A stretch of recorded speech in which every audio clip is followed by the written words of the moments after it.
Good morning student. BFF semester education की class में हमारा जो आज का टॉपिक है सतत एवं व्यापक मूल्यांकन के पहलू, aspects of continuous and comprehensive evolution. आइए, आपका पेपर फर्स्ट है, पेपर फर्स्ट यूनिट फर्स्ट है। तो इससे पहले की क्लास में मैं आपको सतत एवं व्यापक मूल्यांकन है क्या, इसका अर्थ है और विशेषताएं बता चुकी हूँ। आज हम इसके पहलू एस्पेक्ट अर्थात पक्ष की भी बात करेंगे, इसे हम पक्ष भी कहते हैं। तो सबसे पहली चीज़ आपको अगर याद होगा कि मैंने जब सतत एवं व्यापक मूल्यांकन का अर्थ बताया था, उसमें मैंने आपको एक चीज़ बताई थी कि इसके अंतर्गत दो चीज़ें आती हैं। पहला हमारा रहता है शैक्षिक गतिविधियाँ, यानी सबसे पहली चीज़ है कि ये विद्यालय से जुड़ा होता है कार्यक्रम, है ना। सतत एवं व्यापक मूल्यांकन किया कहाँ जाता है? विद्यालय में। तो ये पहला आ गया आपका शैक्षिक, और सेकेंडरी आपका आता है सह शैक्षिक। इसके अंतर्गत आपके ये दो चीज़ें सम्मिलित होती हैं जो कि हमारे विद्यालय से जुड़ी हुई होती हैं। तो अब शैक्षिक में क्या आता है? शैक्षिक में अर्थात आपका जो पाठ्यक्रम होता है, आपके कोर्स से जुड़ा हुआ, सिलेबस से जुड़ा हुआ। तो इस प्रकार की एक्टिविटी या गतिविधियां जो कि हमारे पाठ्यक्रम से जुड़ी होती हैं, अर्थात हमारे कोर्स से जुड़ी होती है, जो कि हम पढ़ते हैं। सपोज आपका एजुकेशन, हिंदी, इंग्लिश, जो भी सब्जेक्ट है, उसमें जो भी आपका पाठ्यक्रम होता है या किताबी ज्ञान कह सकते हैं, वो हमारा शैक्षिक पाठ्यक्रम के अंतर्गत आता है। और सह शैक्षिक में मैंने बताया था आपको जो अदर एक्टिविटीज़ होती हैं, विद्यालय में कई सारी गतिविधियां होती हैं पढ़ाई के साथ साथ, वो हमारी सह शैक्षिक गतिविधियों में काउंट की जाती हैं।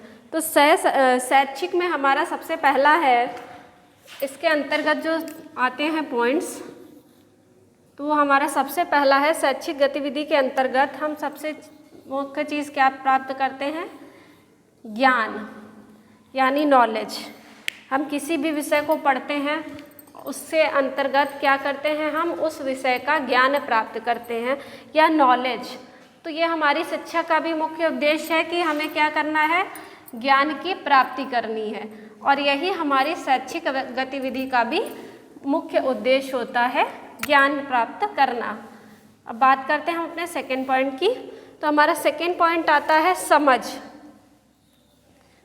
अब देखिए, ज्ञान तो सभी प्राप्त करते हैं, आपको जो भी कक्षा में पढ़ाया जाता है उसको आप पढ़ते हैं, सीखने का प्रयास करते हैं, लेकिन उसको आप कितने अच्छी तरीके से समझ पाते हैं और कितनी अच्छी तरह से अपनी रियल लाइफ में उसको अप्लाई कर पाते हैं, ये हमारे नेक्स्ट इसमें पॉइंट आता है। अर्थात जो भी ज्ञान आपको दिया जा रहा है, उस ज्ञान को आपने कितना अमल किया या कितना उसको समझा।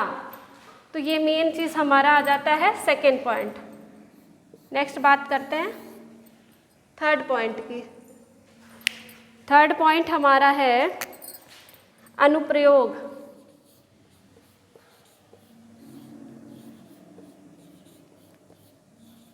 अनुप्रयोग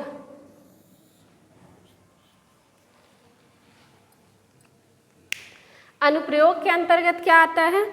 अनुप्रयोग के अंतर्गत आता है जब हम किसी समस्या का समाधान करने के लिए किसी सिद्धांत को लागू करते हैं या लागू करने की क्षमता रखते हैं, तो वो हमारा अनुप्रयोग है। जैसे हमने कोई समस्या हमारे समक्ष प्रस्तुत हुई और उसमें हम अपने ज्ञान या समझ का हमने उसमें प्रयोग किया और उस प्रयोग के माध्यम से हमने समस्या का समाधान किया, तो ये हमारा अनुप्रयोग कहलाता है। अब नेक्स्ट हम फोर्थ देखते हैं, फोर्थ पॉइंट। फोर्थ हमारा इसमें आता है विश्लेषण।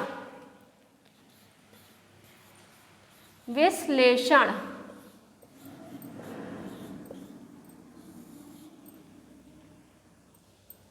अब विश्लेषण क्या होता है? विश्लेषण होता है हमारे जो दोष हैं, मतलब शिक्षा में क्या दोष या कमियां रह गई हैं, उनको समझना। समझ तो हम यहाँ पर भी रहे हैं, लेकिन उनको समझकर पहचानना। यहाँ पर हमने ज्ञान को समझा है, यहाँ पर दोष या कमियों का हमने विश्लेषण किया है, उनको समझने का प्रयास किया कि इसमें क्या कमियां रह गई हैं, तो ये हमारा विश्लेषण आ जाता है। नेक्स्ट हमारा आता है मूल्यांकन। मूल्यांकन। मूल्यांकन इससे पहले मैं आपको पढ़ा चुकी हूँ मूल्यांकन का अर्थ, तो शायद आप समझ रहे होंगे। मूल्य का अंकन याद हो आपको, ठीक है, यानी अंकों के आधार पर मूल्य का निर्धारण करना, ये हमारा मूल्यांकन कहलाता है, ठीक है। तो इसमें करना क्या है, इसमें शिक्षकों को यह निर्धारित करना है कि जो हमने जो भी कार्य दिया, जो भी ज्ञान दिया बच्चों को, बच्चों ने किस हद तक उसको अपने जीवन में अप्लाई किया है और वो कितने सफल रहे हैं, इसका मूल्यांकन किया जाता है, ठीक है। तो ये हमारा आ जाता है मूल्यांकन में। अगर कहीं भी छात्र को लगता है कि नहीं छात्र कमज़ोर है, उसको कहीं समस्या आ रही है, तो उसको दूर करने का प्रयास करता है अध्यापक। और फिर जैसे कि सपोज़ कोई समस्या आती है, समस्या मतलब शैक्षिक समस्या भी हो सकती है, अन्य क्षेत्रों से रिलेटेड यानी सह शैक्षणिक भी हो सकती है, तो उसमें क्या होगा, बच्चा समस्या आएगी, टीचर ने उसका मूल्यांकन किया, देन फीडबैक दिया और फिर बच्चे ने उसमें फिर से सुधार किया, तो ये आ जाता है हमारा इसमें मूल्यांकन। अब सह शैक्षिक में हमारा सबसे पहला आता है जीवन कौशल। जीवन कौशल। अब जीवन कौशल से तात्पर्य क्या है, जीवन कौशल से तात्पर्य है कि ऐसी कई सारी शैक्षिक क्रियाएं होती हैं जो कि छात्रों को उनके जीवन कौशल का ज्ञान कराती है, अर्थात जीवन में प्रयोग होने वाले कौशलों से परिचित कराती हैं। या कह सकते हैं कि वे आवश्यक योग्यताएं होती हैं जो किसी व्यक्ति को किसी भी परिस्थिति में निपटने के लिए कौशल प्रदान करती है, अर्थात स्किल्स डेवलपमेंट करती है। तो सह शैक्षणिक जो हमारा होता है उसका एक प्रमुख कार्य जीवन कौशल भी होता है, छात्रों को जीवन कौशल में निपुण बनाना। नेक्स्ट आता है हमारा मनोवृत्ति। मनोवृत्ति अर्थात एटीट्यूड। मनोवृत्ति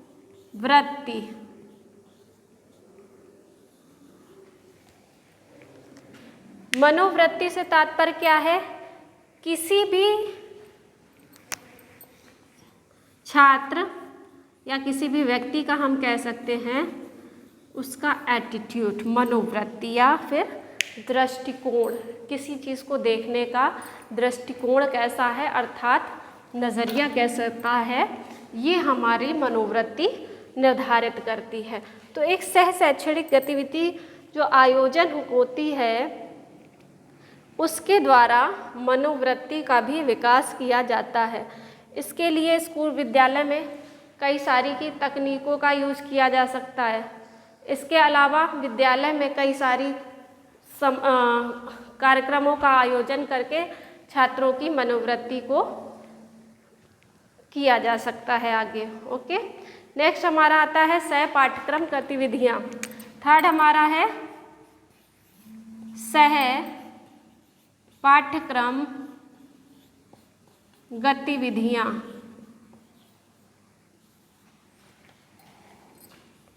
सह पाठ्यक्रम गतिविधियाँ अर्थात पाठ्यक्रम के साथ साथ चलने वाली गतिविधियाँ, एक्टिविटीज़।